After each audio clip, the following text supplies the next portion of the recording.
студиото на Здраво Македонија по 9 часот се дружиме со пратеникот Миле Цеков, доктор Билјана Ѓуровска, доктор на медицина и специјализиран хомеопат, и Марко Блажевски, автомобилист. Останете со нас до 11 часот.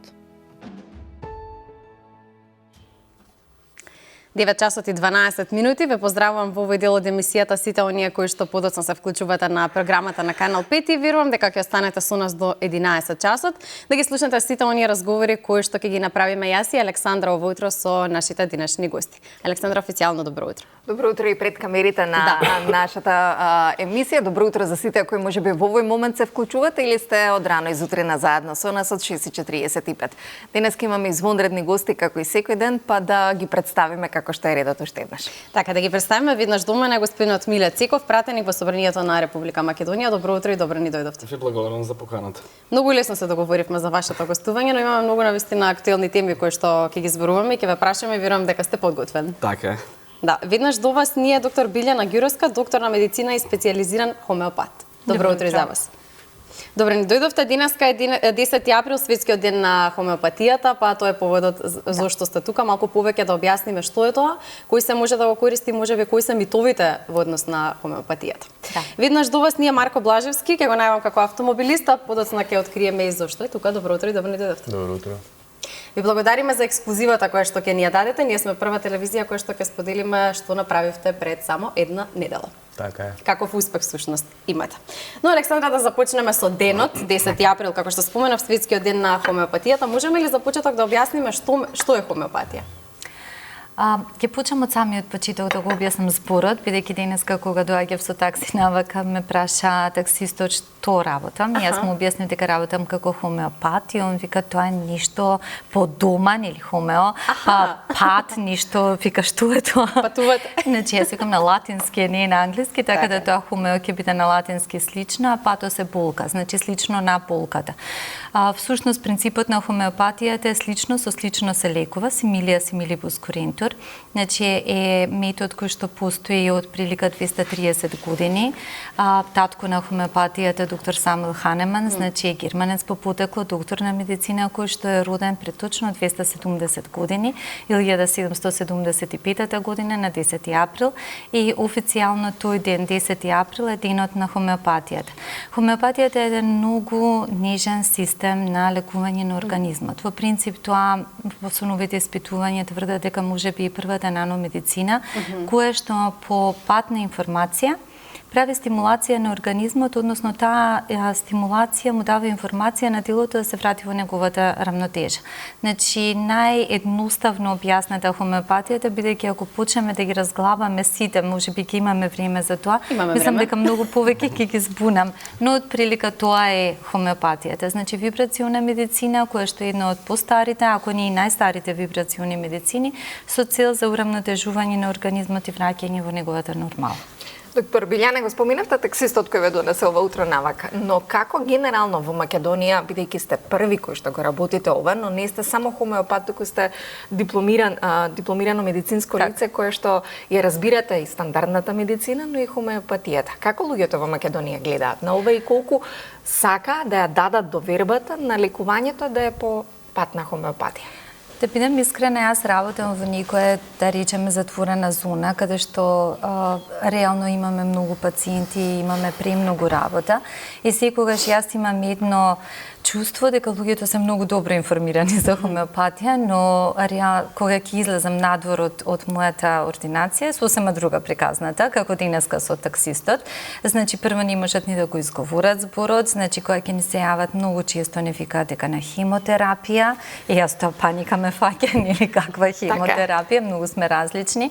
Да, не се информирани луѓето во Македонија што е хомеопатија, можеби во Скопје процентот е малце поголем, благодарение на присуството на хомеопати во Битола и во Битола има добра информација за хомеопатијата, во Велес имаат, но во останатите делови од Македонија не би рекла.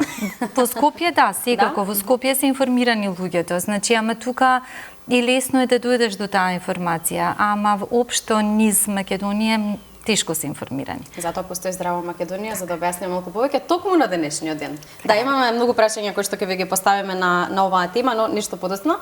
Да продолжиме со Марко. Месецов стартуваше сезоната 2025 од популарниот автомобилски шампионат Euro Twingo Cup, претпоставувам не погрешив. Добре. Првата трка се возеше на патиката во Мучело. Пред да ни кажете како поминавте и како ја освоивте титулата, имаме едно видео кое што сакам да го погледнеме од вас, па потоа ги слушаме импресиите.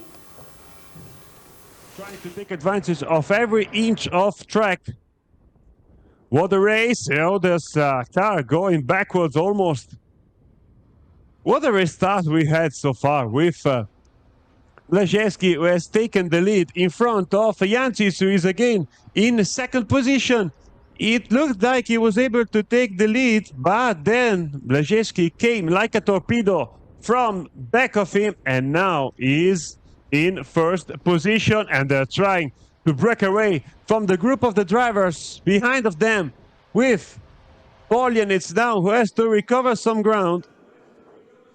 What a move there by Blaževski in first position, and I think that's Rezar in the P3, but we'll have to take a better look at the numbers of the black car that is following these two front drivers. Blaževski trying to escape, but he can't come away from Jančić, who is still on his tail, and there come, but oh, watch out, because Poljanec is coming back on these two, and also of the third driver of this group. Blaževski, честитки за победата. Зеленото возило беше ваше, се разбира. Како? Да, ке мин лека торпидо. Да.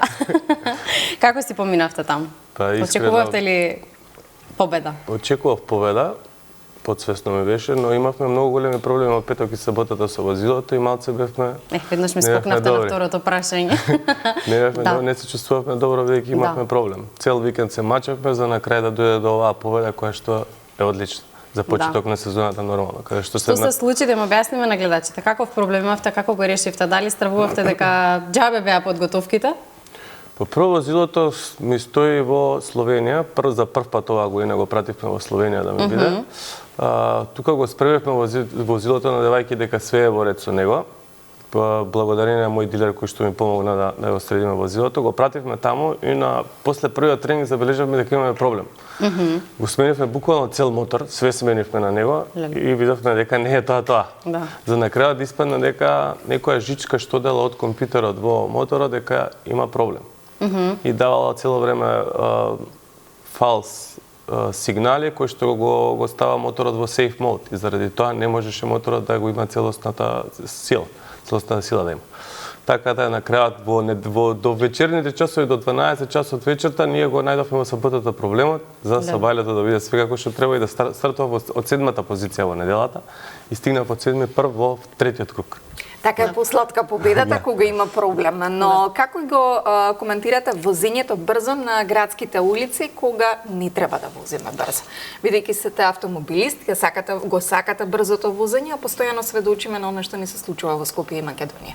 Па мислам дека тоа се случува бидејќи немаме ние овдека тркачка патека. Додека би имале ние тркачка патека во Македонија, таму ќе се испразниме енергијата.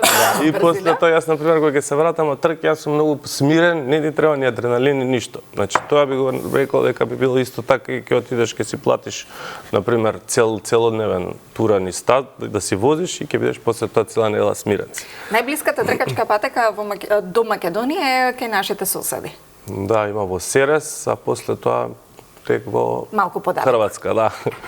Добро, интересен совет до властите доколку не гледаат и слушаат дека треба да направат ваков адреналински парк. Би решиле многу проблеми. Ние немаме ни Луна парка, ни па еден ваков адреналински парк, но тоа е можеби прашање кое што ќе го патиме до пратеникот кој ги слуша граѓаните и гласот на народот. Што велите вие? Луна парка годинава или можеби за 30 на години денес? Па подобро е Луна парк.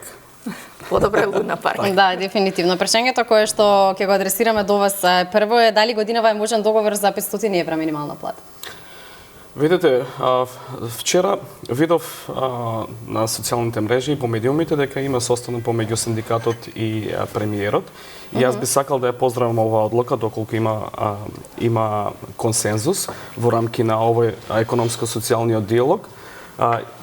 Што се однесува до мене, јас лично би сакал не 500, туку 1000 евро да биде минималната плата, но секако тоа треба да биде прашање кое што ќе биде поврзано со продуктивноста, со зголемениот извоз, бидејќи и самите компании немаат кондиција да даваат толку високи плати ако не зголемаат продуктивноста на самите компании. Да, значи треба да се надеваме, треба да очекуваме. Вчера имаше позитивен исход од економско-социјалниот диалог во рамки на синдикатот и владата. Добро, очекуваме позитивен исход, да не биде само на наветување. Доктор, ќе продолжиме со вас. Во Македонија на кој начин се одбележува денот на хомеопатијата?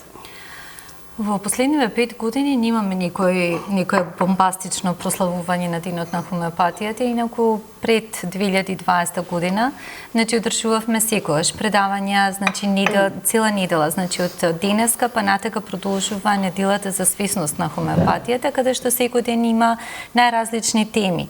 Но како што почна ковидот и како што почна целата ситуација, никако целата енергија спласна и ова е прв пат после 5 години да имаме никаква иницијатива за никакво официјално прославување на хомеопатијата. Инаку претходно, како да ви кажем, беа предавања, се собираа сите наши пациенти, тоа беше бидејќи ние имаме и Сојуз на хомеопати во Република Македонија, значи повеќе хомеопати се собиравме, подржувачите на хомеопатијата. Имаше една година каде што организиравме трки за децата кои што ќе победи на трката добиваа награда, некои црта, така да секогаш има како да го обележиме, ама оваа година Освен со гостување во Канал 5 се разбира. Да. Мислам дека јавноста треба да биде информирана и тоа е најважно. Повеќе, да, верувам дека ќе го промените тоа и дека многу повеќе ќе информирате за хомеопатијата. На кој начин се третираат пациентите кога станува збор за хомеопатија? Хомеопатијата третира со хомеопатски лекови. Хомеопатските лекови се всушност супстанции кои што се разредени во бескрајно мали дози. Кога ќе речам бескрајно мали дози, тоа значи дека внатре по хемиски пат не може да се докаже присуство на никаква супстанција. Тоа е едното, значи тие хомеопатски лекови кои што ги имаме мора всушност за тоа симилибус корентор, значи мора да го најдеме симилибумот, односно тој лек да ги има сличните симптоми на разболување како што ги има пациентот, за да може тој лек да делува. Односно, значи во хомеопатијата супстанциите што ги користиме треба да бидат предизвикувачи на некоја слична таква состојба кога би биле дадени во токсична доза, за кога се разредени по хомеопатски лек да делуваат како лек.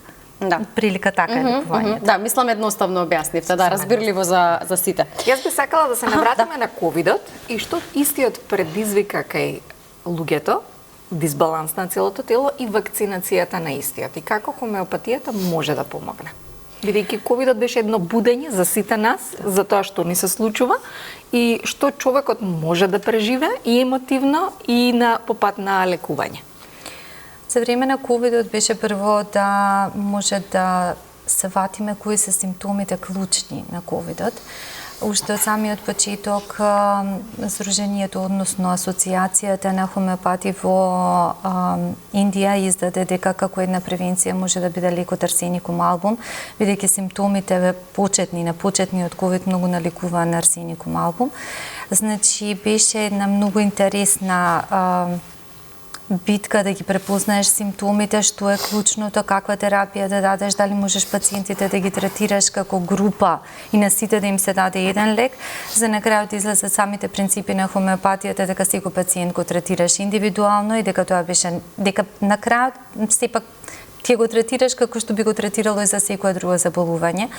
Во однос на вакцинацијата, предпоставувам дека тоа беше едно нужно зло тогаш кога се случи, заради тоа што стравот беше многу голем и се случи тоа што се случи. Голем процент од луѓето кои што имаат примено вакцината сега имаат многу насакани ефекти при брза коагулација на крвта, млади луѓе имаат инфаркти, ама сето тоа може да се избориме, значи може да се работи хомеопатски на тоа со подобрување на циркулацијата, со давање терапија на чистење на организмот, бидејќи во хомеопатијата имаме неколку хомеопатски лекови кои што прават детоксификација на организмот од вакцините, не ја вадат вакцината, таа ни е потребна, но од друга страна сето она како што е нус ефект од самата вакцина помага да направи детоксификација. Да, но примавме најразлични вакцини или тоа спаѓа за сите вакцини се подразбира. Значи, вакцината е вакцина. Значи, прво тоа, значи тие што беа на месенџер или на СМАЦ со подлабоко дејство, но сепак, значи, хомеопатскиот лек, бидејќи е повторно на вибрација, дава информација на клетката да направи детоксификација,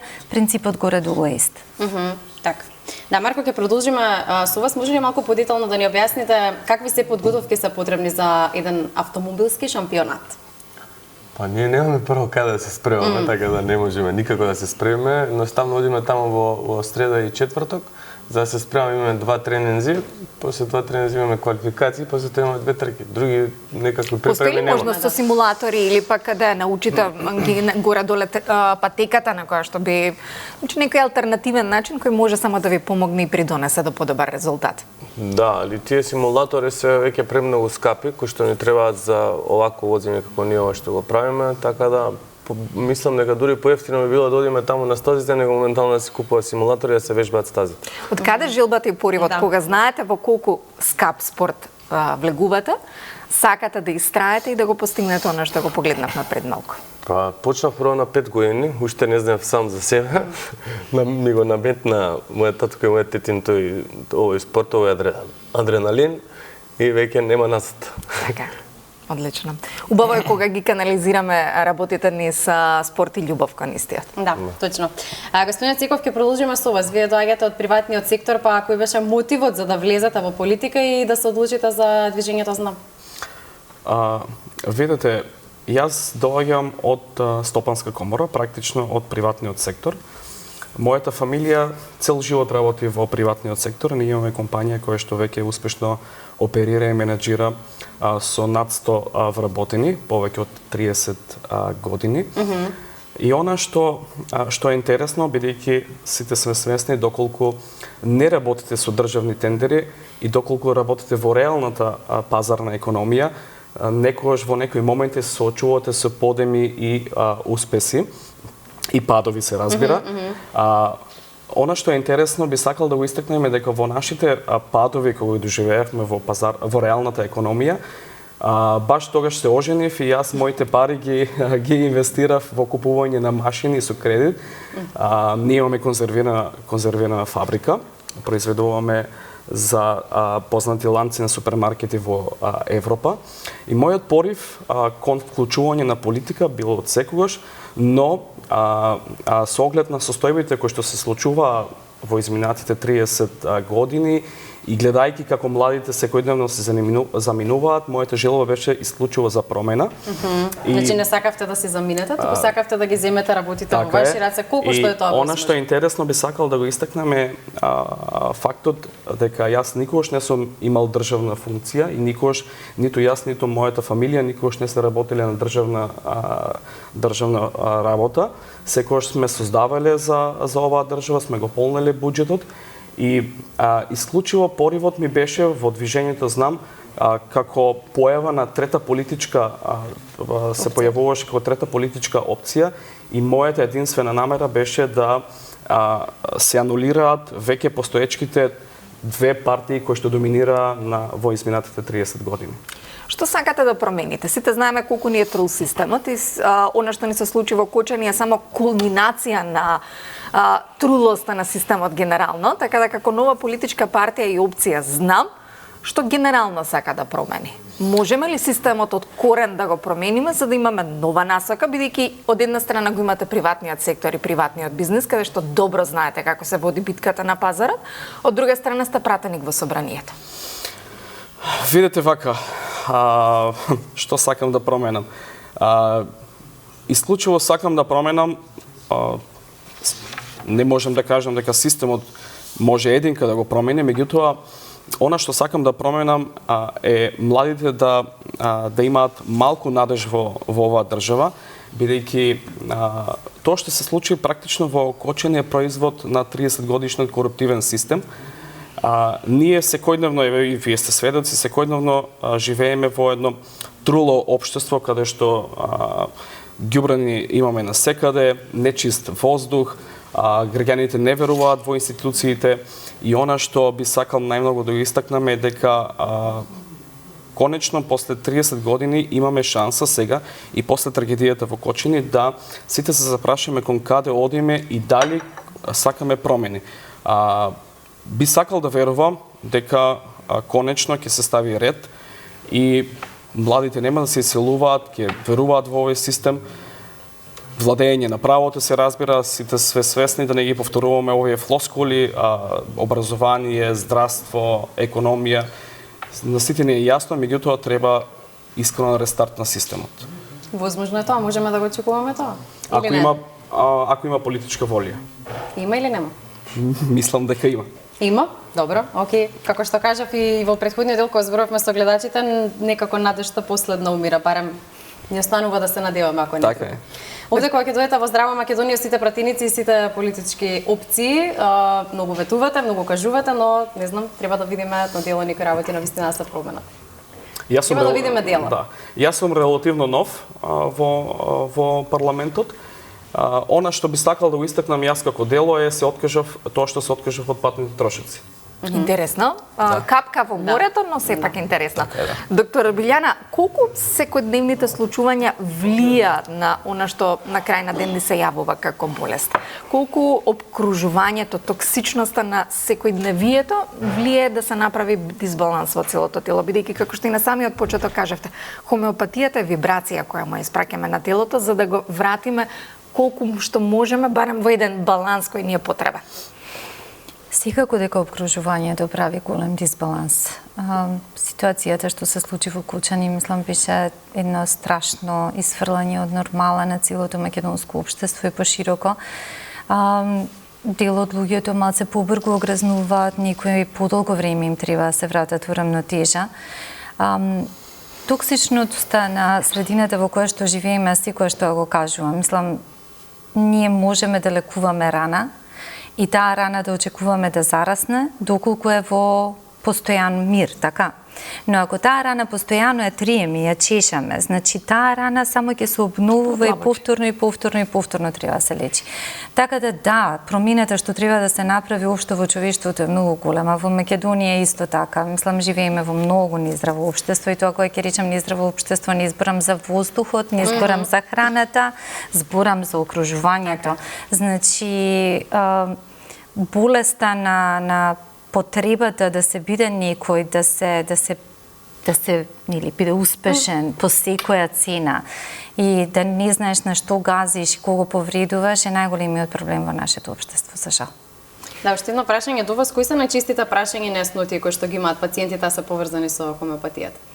Верували ли не, значи јас имав ситуации каде што пациенти со години користат хомеопатија и повторно не знаат што е хомеопатијата. Но чувствуваат промени. Чувствуваат промени, ја користат хомеопатијата, они се задоволни, но во принцип, значи на вакви ситуации кога сум гостувала на телевизија, се погодило да ме гледаат и они се изненадени што е тоа хомеопатија, без разлика што секој што влегува кај нас, ние прво имаме воведно предавање што е хомеопатија, како делува хомеопатијата, што може да очекува. Трае 2 часа. Првиот преглед од прилика трае 2 часа, а претходно да ни ви кажам дека мојата асистентка, значи сигурно половина час пред да дојдат кај нас им објаснува се за хомеопатијата. Преглед, да. Така да се е објаснето, но сепак повторно има изненадување. Зошто?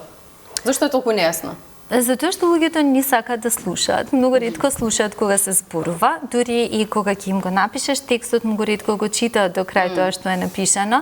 Па јас правам паралелно и многу зборувам и многу пишувам. Како му одговара, да. Но на крајот секогаш имам изненадување. Мислам, имаше ситуација со пациентка каде што, нели, формата на нашите лекови е во шеќерни гранули, но може да доаѓа и во алкохолни капки, и во дестилирана вода капки, и во лактозни, значи секако може да доаѓа, но ние претежно работиме со шеќерни гранулки. Да. Каде што на секој лист извеште пишува дека тие треба да се топат устата како бомбончиња. Да. Значи, таа ги земала лековите за тоа што со вода ги пиела, како што ги ставела во уста со вода ги пиела. На секој извеште е напишано дека треба да се топат во уста како бомбончиња, но тоа е, значи нејаснотиите најчесто доаѓаат како резултат на тоа што луѓето невнимателно слушаат. И тука се големите изненадувања после тоа. Реално, значи ако сакаат да дознаат за хомеопатија, значи не само јас, многу имаат објави за хомеопатија и можат да слушнат и можат да разберат што е, но Значи никогаш доволно од едукација на тема хомеопатија во Македонија. Се согласувам. Да. Треба да бидете поактивни уште. Но кога спомена докторката кај газење и конкуренција која што имаме, како е, Марко, конкуренцијата во автомобилскиот свет и колку е истата лојална или нелојална, или колку е вашите противници знаат да имаат нефер трка и нефер игра во она што представува автомобилски свет? Па имаме доста оваа година, сега на првата трка бевме 26 надпреварувачи. Мислам дека првите 15 надпреварувачи се добро спремени. Буквално оваа година имаме 5 или 10 деца нови кои што се по 17-18 години, кои што доаѓаат од картинг шампионатите. Мислам дека во Формула 1 веќе ја направија таа промена да имаме помлади автомобилисти, така да не е ново. Да. Мислам дека конкуренцијата оваа година е добра. Али се надеваме, мислам, сигурни сме дека ќе ја земеме оваа година титулата европска и за да можеме да напредуваме и да бидеме се подобри и подобри. Сте почувствували некогаш нефер трка, фаворизирање на одреден кандидат само затоа што вие сте од Македонија или Па последните 3 години тоа чувство го нема? Не, се случуваше цело време, на секоја трка, буквално. Имав некои дисквалификации кои што немаше потреба да бидат. Да се случат. Да, но бидејќи имаат поголема власт таму во европските места и Ви посакуваме навистина да го достигнете она што и вие самиот на себе си го посакувате и за Македонија да направите горди. оваа година мислам дека тоа после 4 години ќе го направиме. Ќе се сретнеме. Уште едно прашање само, Марко, до вас можеме ли малку повеќе да објасниме за сите оние гледачи кои што не го следат автомобилизмот и не знаат за каков шампионат станува збор, Europe Twingo Cup-от малку повеќе да го објасниме? Па овој куп веќе постои 5 или 6 години, не знам јас точно. Ова мене ми е трета фул сезона во Twingo купот. Прошта година имав мал излет во Clio купот, но бидејќи имав ветување некој од агенција за млади спорт дека ќе ми помогнат, па сега тоа ќе ме праша. Имав само 2 викенди извозено прошта година во тој Clio куп кој што е многу повеќе финансиски потребен, повеќе финансиски требаат пари. И се вратив прошта година на последните 2 викенда во Twingo купот, за да можам да кажам дека сум направил некој успех, бидејќи таму се возев во првите 10, но немаше ни еден подиум во тие 2 викенди. Бидејќи таму треба и поголема, повеќе да сум спремен, повеќе тренинзи, повеќе све. За разлика од годините наназад, сега имаме конечно Министерство за спорт. Да. Сте се обратиле, сте побарале помош, поддршка? Нормално дека побарав уште на почетокот сезона. На формирање, така? Да, повторно како и последните 3 години, но никаков поврат, немам никаква помош. Зошто одговорат кој е од таму? Фокус, велам кој е одговорот од таму, дали имаат фокус на некој друг спорт или што се случува? Па немаат, мислам дека све таму се води на неколку луѓе кои што ги земаат парите секоја година и дека тоа е тоа. Значи буквално не оставаат простор да земе некој друг. Тоа е некоја врзано, не знам како да кажам. Да се обратиме до пратеникот, колку е ова... Се смешка. Ние сме законодавна... Знам дека сте, да, но колку ова може да се промени, бидејќи пред да го завршиме разговорот со вас, кажавте дека сакате да се направат промени. Па колку и ова може да се промени, бидејќи сите сме сведоци дека одредени субвенции кои ги дава државата некако секогаш како да припаѓаат во рацете само на истите луѓе, на истите компании, на истите тендери од истите фирми. Колку ова може да го промениме? Видете, во Македонија постои една максима која што веќе тлее 30 години, а тоа е дека сите се исти. И едноставно јас кога одлучив дека сакам да променам нешто како индивидуа, сите луѓе ми сугерираа и ми укажуваа дека немој, сите се исти, овој систем е 30 години граден врз база на корупција, криминал, недоверба во системот, нема реформи во правосудство, нема реформи во ниту еден сектор. Меѓутоа, пак ќе кажам, мислам дека треба се повеќе да се даваат шанси на млади луѓе. Сметате дека не се даваат доволно шанси на млади луѓе? Сметам дека моментално изборниот модел кој што е во Македонија не дава шанси на многу луѓе. Да. Уште некој прашање до вас, бидејќи го споменавте правосудниот систем, колку вие како пратеник имате доверба во него и колку сметате дека нешто ќе се промени или дали можеби трагедијата во Кочани ќе не освести и конечно некој ќе преземе одговорност? Видете, Цеца, јас не сум правник, меѓутоа кога почнав да ги читам законските регулативи, ја просто бев изненаден од една состојба во правосудството, а тоа е судиите и обвинителите во Македонија имаат доживотен мандат и не поднесуваат никаква одговорност. Мене ми беше тоа несватливо и не можам се уште ден денеска да го разберам како може доживотен мандат да имаат едни функционери, како е сега ние примерно да имаме доживотен мандат како пратеници.